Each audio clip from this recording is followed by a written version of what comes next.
We spend a lot of time on this program analyzing the exploits of the federal, provincial, and municipal orders of government. But there is sort of another level of government for the 1.3 million people in Ontario who live in condominiums. They have elections, they kind of pay taxes in their maintenance fees, and their boards are like the cabinet with significant responsibilities, even if not all members have the skills to manage those multi-million-dollar corporations. What's working and what's not in condo world? Let's find out from Lindsay McNally, Director of the Condominium Lending Group and former President of the Toronto chapter of the Canadian Condominium Institute. Joy Matthews, founder of Matthews Condo Law. Maria Demakis, lawyer with Deo Condominium Lawyers. And Eric Plant, Director of Brilliant Property Management and President of the Association of Condominium Managers of Ontario. And it's great to have you four with us around our table here tonight. Lindsay, I want to start with you because, as we suggested in the opening, what a condo actually is may be a bit confusing. Is it a private company? Is it a level of government? Is it a home? What is it? It's an important question because I think there's a bit of a gap in the average consumer or condo owner even knowing what it is that they own. So what people need to understand first is that a condominium corporation is not a style of construction. It's not your tower in the sky. It is a style of ownership. And this could be your towers. This could also be what people traditionally think is a single family home.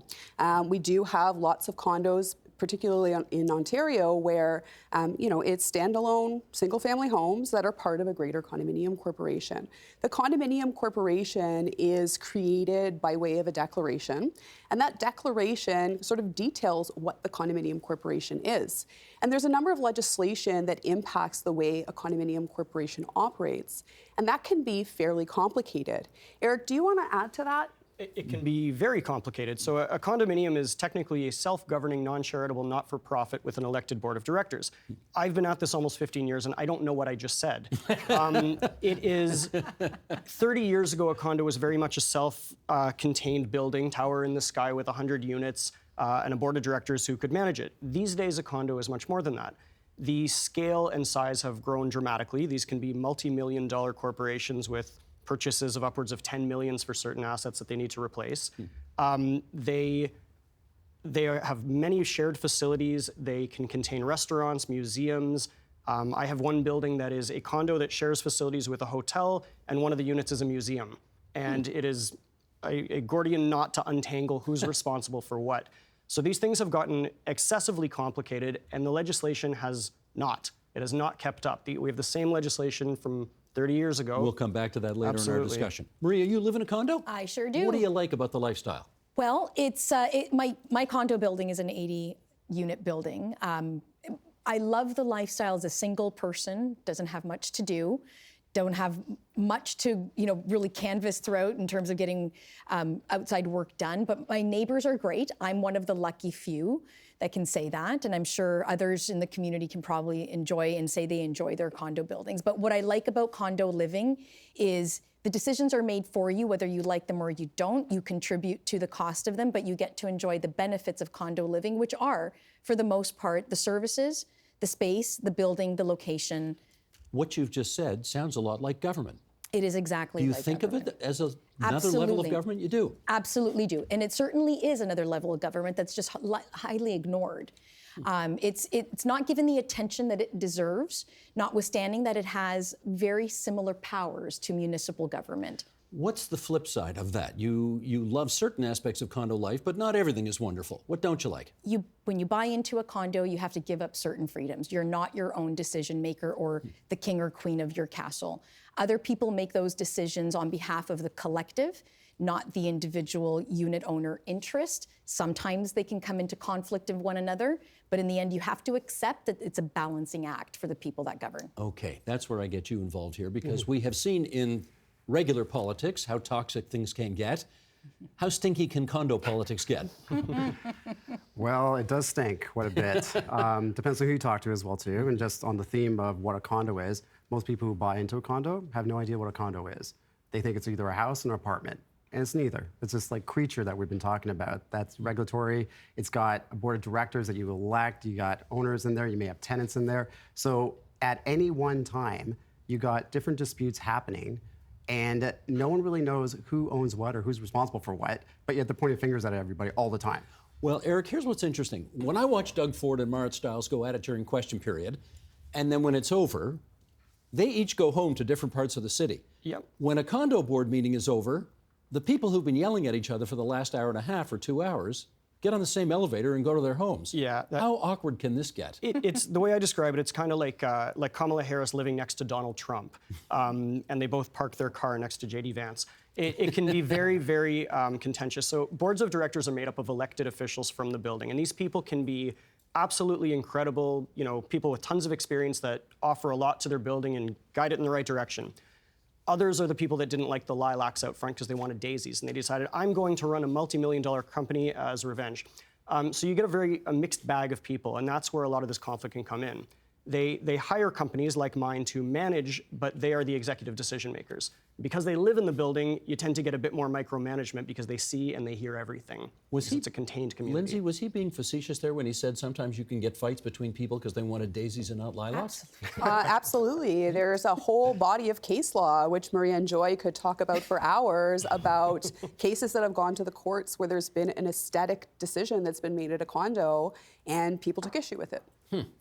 Do people have the training to do these jobs? They're not paid, right, to be on a condo board? They're not paid to be on a condo board. They're not board. paid. That's right. So why does anybody want to do it? Because the alternative is that no one does, and then your values plummet. People buy into condos for different reasons. They could buy into condos as a means to maintain a sense of financial stability. Others buy into a condo for lifestyle purposes. That's the reason why I bought into a condo. Your objectives when you buy into a condo, which regardless of what led you to make that decision, is ultimately that you want to maintain the value, if not improve the value. And so there is always a tension in condo communities where, let's take the daisies versus the roses, the lilacs. Yeah. You're going to have these tensions because people see value in different ways. Now, condo boards, for the most part, have become much more sophisticated over the 20 years that I've been practicing in this area. They weren't as sophisticated in the past, but the reason they've become more sophisticated is there is more education out there. They may be volunteers. Many come from either current professional backgrounds or past professional backgrounds that lend definitely value to governance. They can make very sound business decisions. They can manage the community side with the business side as best as possible. But notwithstanding that they're volunteers, notwithstanding that there is no condo schooling, there is mandatory training at present. How valuable that is, at minimum, it provides at least some concepts to understand. Well, okay, Joy, let me follow up with you on this. I've met lots of politicians over the years who get into politics because they like the notion of wielding power. Is it the same at a condo board? You have different varieties of people who like to run for a board. Some actually want to do the right thing and maintain the financial, strength of the condo. They have a passion project. They want to get EV chargers in. They want to, update the renovations in the lobby. And then you have people who just don't go away.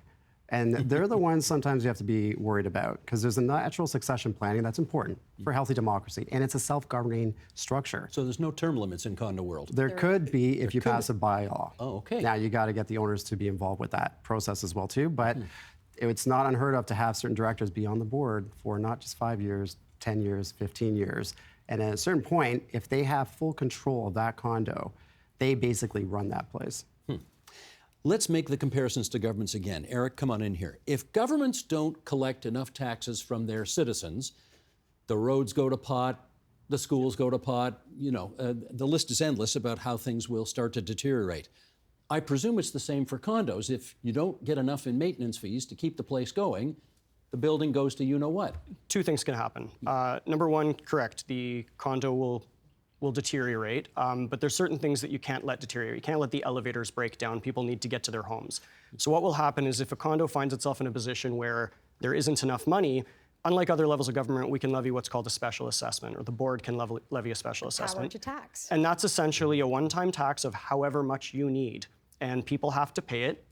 Within 90 days, you can put a lien on the unit, and it can go to power or sale if it's not paid. How much can that special assessment be? As much as it needs to be. Like $100 grand? Lindsay will speak a bit more to this because she's into the condo lending side, but I took over a building once and 2 months afterwards got something from the engineers saying we need a special assessment of $60,000 on average. Per unit? Per unit. Some of the larger units would have been over 150. And we spent months fighting back and finding new engineers and new lawyers, and we got it down to about 15, but that can happen in buildings. You typically make the news when you're that high, but it's devastating for homeowners because you can lose your home. So maybe you should explain what you do, because obviously some people who get hit with a $60,000, $70,000, $80,000 assessment, they don't have that money hanging around and they can't pay it. So what happens? Of course, or if the special assessment is high enough, they may not even have sufficient equity in their home so that they could borrow it under their own power. And that's really where I come in. So my business focus is all about making sure that condominium corporations can maintain affordability for their owners. And the point is that there's always options. A special assessment is a built-in opportunity for the board of directors to essentially levy a tax and say, we need to make this repair, pay this money. But when there's circumstances that this causes significant financial hardship to the individual unit owners, the corporation can consider borrowing the money. A lot of people don't realize that condo corporations are themselves commercial entities. They can borrow money under their own credit. But a significant barrier actually is the apathy of the owners in the individual condominium corporations. That's the same in democracy, too. Yeah. Joy introduced earlier the idea of a bylaw, right? So you can use bylaws in condominium corporations to change the way that it operates and to empower the board to do specific things. In order to borrow money, a condominium corporation must pass a bylaw, and the threshold for passing the bylaw is a majority of all owners in the condominium corporation. Not just the majority who vote, but the majority of owners. That's correct. So it's really incumbent upon you to make sure everybody's engaged. Yes, and when we look at some of the historical numbers in terms of participation in municipal elections, a majority is really hard to achieve just getting people out. And then not only do you need to get them there, you need to get them to vote in favor. So the apathetic owners are a challenge, and then also there are lots of people who will go out of their way to block necessary repairs and block necessary funding options. Why would they do that? Because they disagree with what is maybe better for the majority. It doesn't work for them as an individual. And Maria spoke earlier about, when you buy into a condominium corporation, you get certain liberties, but takes away certain rights. Condo boards are stuck in a hard place sometimes. They have to make difficult decisions that affect hundreds of families. Well, let me follow up on that. Maria, if we know that when governments raise taxes, some people absolutely hit the roof. Absolutely. Is it the same in condo world? Absolutely. They will hit the roof. Financial insecurity for most people is the cause for hitting the roof. There may be people who are opposed to funding or some expenditure on a principled basis, but really it's about the financial insecurity or financial stress that it creates. So whether we're talking about the special assessment and that one-time tax, or we're talking about long-term funding, it creates additional pressure. People do hit the roof. People do want to hold their decision makers accountable. In condo, it's pretty difficult to do that because the board does wield a lot of power. The avenues available to owners are few and far between and not easy to achieve. So yes, people hit the roof. They feel helpless because their options are quite limited. I want to ask all of you to look at the monitors, either on the walls or up top there, of one of the most distressing things I've ever seen. And that is, I'm going to show you some before and after pictures. Sheldon, you want to bring these up? This is in Surfside, Florida. It's a condo building called, I think, the Champlain Towers, and they didn't keep as robust a fund for maintenance as they should have. And let's flip over to the next picture. In June of 2021, one of the towers, literally in the middle of the night, collapsed. Nearly 100 people were killed as they slept. And I guess, Joy, start us off on this. How much of a wake-up call was this for people who live in condos and condo boards? Well, first, Florida is different than Ontario with respect to legislation, so we shouldn't compare apples and oranges a bit. But the idea here is that you got politics. My view on this is this was a political issue. The board who was in charge of that building deferred decisions that were hard decisions, probably related to the stuff that we've been talking about here. There's political decisions to be made. They may have to make hard decisions on special assessments, raise maintenance fees, or borrow money, and they didn't want to do it. Exactly. And as a result, they were very popular, I guess, with the people who lived in the building because they kept the maintenance fees down. Right. But look what happened. And on that point, in Ontario, we got a cyclical problem. Special assessments is a dirty word, but there are three ways to increase maintenance fees. You increase maintenance fees, or borrow money, as Lindsay mentioned as well, or special assess. But some condos don't do that, and what they do is every 3 to 5 years, they have to special assess. But then the board gets turned out because there's a political upheaval. Right. And then the board changes, but then they don't do anything. 3 to 5 years later, they have to special assess, and that board gets kicked out. Are maintenance fees high enough in the province of Ontario? Generally speaking, are they robust enough in order to prevent buildings from falling down? It really depends. In some buildings, absolutely, and others, not at all. What happened since 2020 is we've had a period of inflation, starting mostly 21, 22. Inflation in the general public hit about 7-8%. Construction price index in Toronto anyways hit about 100%. So if you're a building and you're preparing to do your windows, let's say, because they're all falling apart and drafts are coming in, you save $2 million to do the windows. But you don't do it because it takes time and politically it's difficult. 3 years later, you get to 2024, 25, that project might be $6 million now. That windows were a bad one, they about tripled. So most buildings have some sort of situation like that where they were saving for some amount of money for some project, inflation hit, and now they're drastically underfunded. And that's leading to either loans or special assessments or steep increases to maintenance fees. Or a combination of all of them. The problem with condos is politically, it's very difficult for a board to do what's necessary. Just like in federal, provincial, municipal governments, it's very difficult to actually pass that, that rule or that bylaw to raise that. When that doesn't happen, you get situations like Surfside, where the building gets in such bad shape that any attempt to fix it would cost so much that whoever's trying to fix it gets kicked off the board, fired, whatever the case is, until you have a catastrophe. I should add something about inflation, because when people talk about inflation, typically in the news, you hear about inflation, Bank of Canada takes measures against it.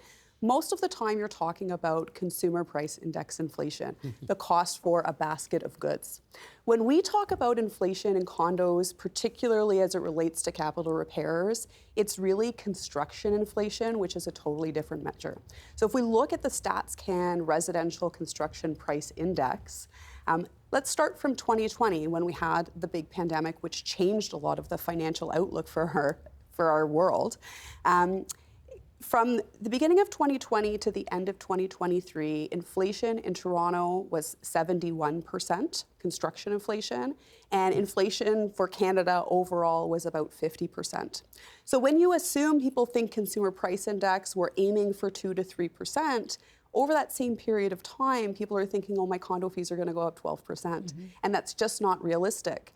And when you apply these huge inflation measures against these multi-million-dollar projects, the impact is really significant.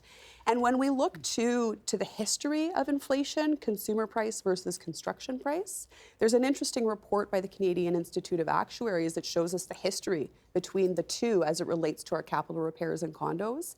And construction inflation has outpaced consumer price inflation every year for at least 20 years. How much of a wake-up call was Surfside to people who had condos in Ontario? Well, to dovetail off of a point that Joy made, we should know this, we've worked together for years. Apologies. But we are comparing oranges and apples. Ontario, unlike Florida, has had legislation in effect mandating reserve funds since at least 2001. And so every condo will have a reserve fund. Whether it's adequately funded or not is a separate question. But every condo will have a reserve fund. Surfside was a little bit different because in Florida, you don't have these mandatory reserve requirements. There was also a difference in as much as there was a suspicion that the people who were inspecting the buildings didn't do a good job. Correct. Here, you've got a duty on engineers, especially those in the structural discipline, that they have a duty to warn. There are buildings that are Surfside ready in Toronto, in the GTA. What does that mean? Surfside ready, that if you don't catch it in time, even if that means putting an order to comply in the property and vacating it, you could have a Surfside disaster. There are the few, but they're very few. The more likely scenario you're going to have here is the envelope deteriorating, so whether that's water coming in, air coming in, the underground garage where it's spalling or it's cracking, or the roof is not keeping the elements out. That tough decision call by one group of people to raise the funds. Hopefully we don't get Surfside in Ontario, but the one positive thing that our government did back in 1998 is create this mandatory reserve fund requirement. No condo board wants to go to its annual meeting where it's at minimum accountable to the owners at one time a year and tell owners we're not in line with our funding plan. Got it. Eric, you're the condo management guy, so I want to bring you in on this one. As we hear in the world of politics, sometimes there's, shenanigans. No. Sometimes, I would even go so far as to say illegalities. Sometimes it happens. Not often, but sometimes. Interesting. In condo world, one hears stories all the time about management people who run the building, essentially, for the people who live in it, and they've got their little sweetheart deals on the side about, steering business to their friends and this kind of thing. How much of that goes on? It does go on. I won't say it doesn't. It goes on not just with the management companies, but with boards of directors, with engineers overseeing projects. So fraud can happen in a variety of ways. In the management world, we now have licensing. So in 2017, licensing was introduced. We have to have a license. We can lose that license if there are complaints against us. We have to do continuing education. So that, I think, has gone in the right direction. Directors, less so. There hasn't been as much legislative change on the director side. So you do see the same thing. If you have one very powerful board president, let's say, the condo commandos or the dictators, we call them, those people can absolutely do the same thing. Anyone who can call a contractor can make themselves a deal. We, in the industry, have tried our best to weed out those people. We've tried to stop them. But it does still happen, unfortunately. In America, as we know from Donald Trump, if you, well, I'll keep it neutral here. If you do things that are controversial, you can be impeached. Right. Is there a way to impeach members of a board who overstep? Absolutely. There's a process called a requisition, where the owners come together, requisition a meeting of all owners to remove that director in between to the term. You need 15%, there's thresholds. You need 15% of all owners to sign a requisition, a piece of paper, serve it on the board. The board has to call a meeting within 35 days to either keep or not keep that director. But they need 51% of the owners to agree for the removal. So there is an impeachment process. Okay. Everybody get comfortable here, because I want to just do a bit of background on, thankfully this doesn't happen very much, but it happened a couple of years ago in the Greater Toronto area, and it was absolutely terrifying. I'm going to talk about what happened in Vaughan, Ontario. A 73-year-old man decided to take out his rage on a condo board by murdering 5 people in the building. The police ended up killing the shooter. This was 2 years after the man claimed that the board was tormenting and torturing him with electromagnetic waves that were coming from an improperly constructed electrical room. The board tried to kick him out of the building, and they were in the midst of a legal process to do that, but clearly he struck first and ended up killing a bunch of his neighbors. Okay, Lindsay, what impact did this have in condo world in Ontario? Well, certainly there was a lot of sadness, because there are a lot of condominium communities that have similar difficulties with unit owners. And it is hard to see that type of violence coming. Everyone working in the industry who's been to difficult meetings, who have had to do difficult enforcements against unit owners, we've all been in the position where we've been a little bit scared, but we hope that nothing like that will ever happen. Have you ever been on the receiving end of that kind of, not that kind of violence, obviously, but something that made you uncomfortable? So a bit of extra background about me is that I started my career as a condo manager. I have almost 20 years experience sort of in the operations of a condominium corporation. And one of the reasons that I left condo management, not the only one, but one of the reasons was that I was attacked at an owner's meeting. And thankfully, I was not harmed. People were there to react quickly enough. When you say attacked, what does that mean? One of the unit owners tried to climb the table, just like we're sitting at, to attack me. And the reason was because in my capacity as chairperson of that meeting, I had the unfortunate reason to tell him to sit down and to stop yelling at the meeting because we were trying to conduct business. The reason for that meeting was to talk about the budget. And it was very minor increases to the budget for that condo that year, if any. But this individual was known to be hot under the collar, was known to use drugs, but we couldn't prevent him from coming and have his democratic opportunity to have a voice in the governing of his condo. Was there security at the meeting? No. Maria, let me ask you, should there be security at condominium meetings? 20 years ago, it used to be the norm. When I first started out as a young condo lawyer, we had 2 rules. Security, off-duty police officers or private security, and the table situated by the exit door. Why? Because of exactly what Lindsay mentioned. Not that that's changed much, but security is no longer a go-to thought process for most boards. Insecurity still exists because of hot temperatures, because of anger, because of erosion of civility in our society and taking it out on the people where you live, who you think are at fault for them making your space less comfortable, less capable of being financed, less capable of being financially doable for you. Can I just add in there? Please. Yeah. This is a particularly difficult situation for all condo lawyers and anyone in the industry as well, too. We've all been assaulted at Yeah, this is Seriously. it's such a Absolutely. common theme. 100%. Yeah, absolutely. This is probably worse than the Surfside issue, because this is about dealing with people endemic in now. condos. Exactly. It's endemic. And the way I say, you got to take a step back, because we just don't have the tools necessary to deal with this stuff. And the reason why we don't have the tools is because we're taking a reactive approach to these type of problems within the condo. And it's a bigger picture, and it's not an easy solution by any means, but there's 3 different spheres that are playing here. We got the criminal world, where you call the cops, if something serious happens. Then you have the mental health world, where if they're sick, they go to the hospital. And you have the condo world. The condo world sticks in the middle of these 3 spheres. Unsupported. Unsupported, and most people who have issues are in that middle, where they're not violent enough to call the cops on. They're not sick enough to get them hospitalized, and they're not enough of a nuisance for us to send letters and do stuff. But yet we got to do something, and nothing really gets done. Have you been physically assaulted? See, the difference with me, a little bit, and this, to be fair, I am a little taller. You're a tall, yeah, To be fair, yeah. he points at me, I'm tall. devilishly handsome-looking, studly man. Yeah, so yeah. Age is affecting all of us in different ways. But that being said, I had martial arts training and background, but you don't need to be a martial artist to chair an owner's meeting at a condo.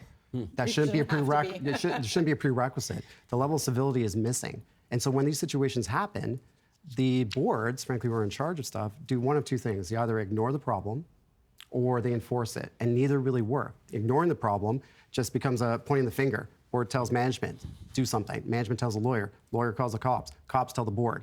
And nothing gets done. You're all sitting at the Hague table where you get attacked. Precisely. And then the enforcement side is that it costs money, time, and it's not actually solving the problem. Have you been physically I assaulted? have been. The last time was July of this year, of 2024. What happened? Well, much like Lindsay, you're at an owner's meeting. I was asked to chair that meeting. You find yourself in that position, Joy, and I'm sure Eric does as well very often. As the chairperson, you're the one who's in charge of controlling the meeting, observing and making sure people observe rules of order. Well, before we even got started, the topic of the day, coincidentally, was a funding.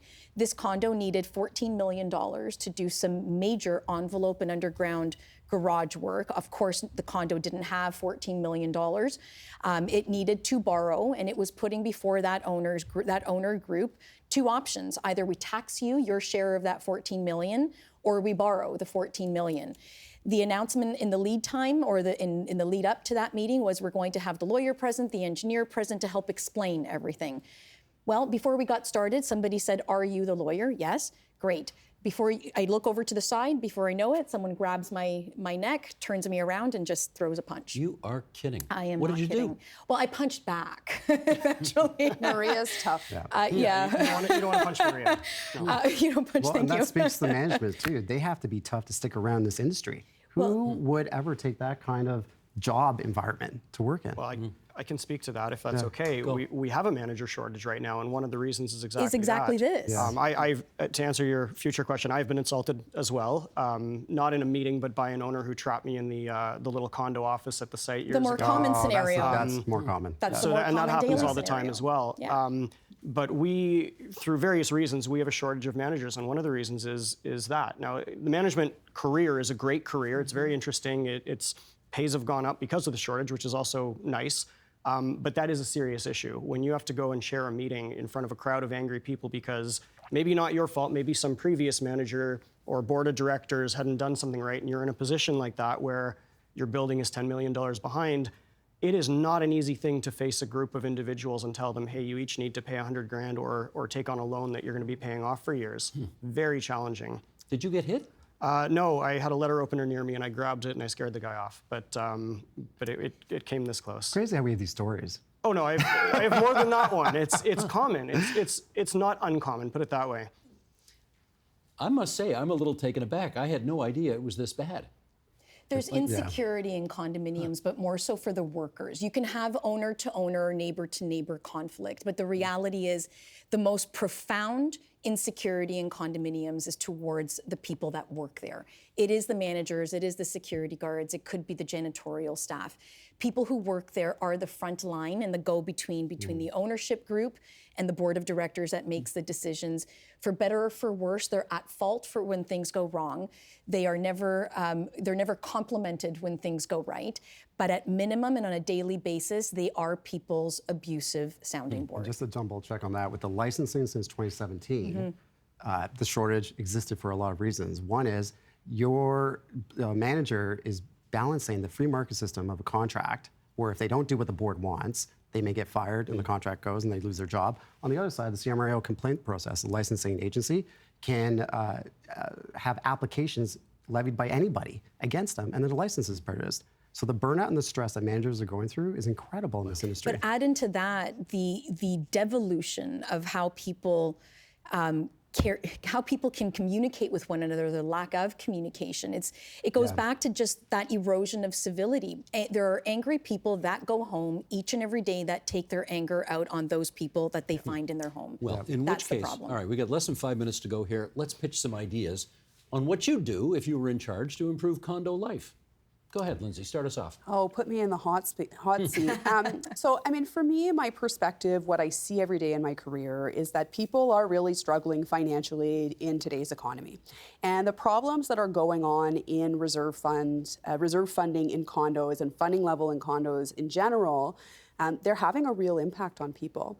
And so there are a number of ways that the Canadian Condominium Institute, the organization that I represented as past president, we have put forward recommendations to, we'll call them the regulators, because there's a few players in the industry that regulate condos, but we've put these ideas forward and they haven't been implemented.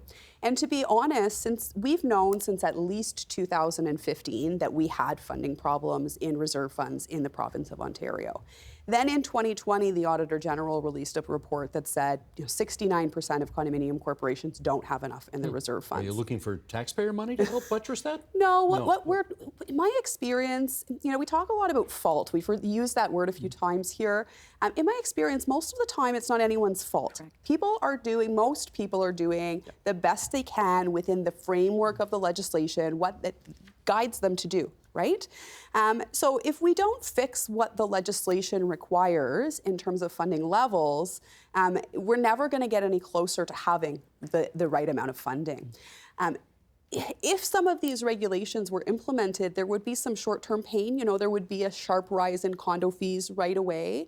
But when financial challenges happen in the future, at least all these condos would have more of a financial cushion. They would be wiggling closer to the right level. Eric, what do you suggest? There are a lot of things. My key, just from the manager's point of view, is, as it was spoken about before, directors who get on the boards who really shouldn't be on there, they're very difficult to remove. And Joy mentioned the process before about requisitioning a meeting, getting 50+1% of the owners.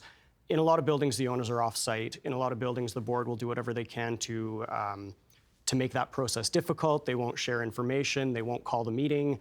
So it's hard to get rid of bad people. Managers have licensing now. If there's a bad manager out there who does something wrong, steals, has a sweetheart deal with a contractor, they'll lose their license. There's no such thing for directors. And I understand the philosophy of self-governance. You elect people, and we see how well that works at other levels of government. but there should be some oversight.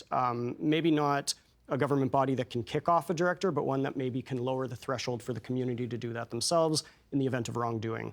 Joy would probably disagree with me on this. We just had a bit of a discussion about this in the lobby, but that would help because some of these directors get in and they don't leave. It's an ego thing for them. They don't want to go, and they can cause tremendous damage for their communities. I got less than 2 minutes. Let me get go ahead. 45 seconds from each of you. Okay, so for me, communities, mental health, that would be the focus. And with that, it should be a question of not if someone gets sick, but when any one of us could get sick.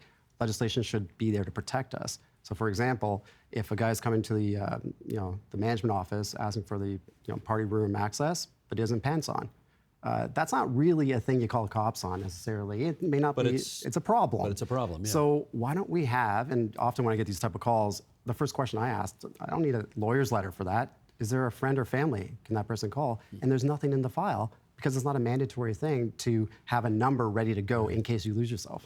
Condo boards need support, in my view. I think we can have condo police out there for condo boards. In the end, the crux of some of the core issues in the condo community are financial. They are people-generated, but as a fourth level of government, they are highly abandoned. The resources out there are keeping up with that abandonment. It is, you have a lot of power, board of directors, exercise your power versus getting the police support or other public body support. So condo boards need to be supported. If they're supported, managers will be supported. And then, you can start changing the tide on some of those challenging dynamics. Gotcha. Boy, that was fascinating, guys. And I'm really worried about your physical safety going forward, so please take care. Let's thank Lindsay McNally from the Condo Lending Group and Eric Plant, owner of Brilliant Property Management and the president of the Association of Condominium Managers of Ontario. And on the other side of the table are two lawyers, Joy Matthews, owner of Matthews Condominium Law, Maria Demakis, lawyer with Deo Condominium Law. Thanks so much, everybody. That was terrific. Thank you for having me. Thank you very much.